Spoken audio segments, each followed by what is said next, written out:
rekan-rekan media sekalian, saya Panglima TNI didampingi oleh Kepala Staf Angkatan dan Komandan Pasukan Khusus TNI menyatakan bahwa TNI dan jajaran siap mengamankan pemilihan legislatif dan pemilihan presiden tahun 2019.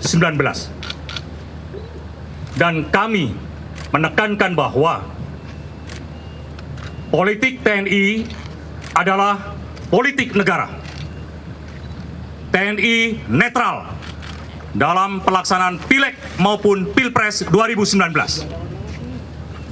Dan saya ingin memastikan bahwa jika ada pihak-pihak yang mengganggu stabilitas politik, jalannya demokrasi, mengganggu NKRI, mengganggu Pancasila, mengganggu Undang-Undang Dasar 1945,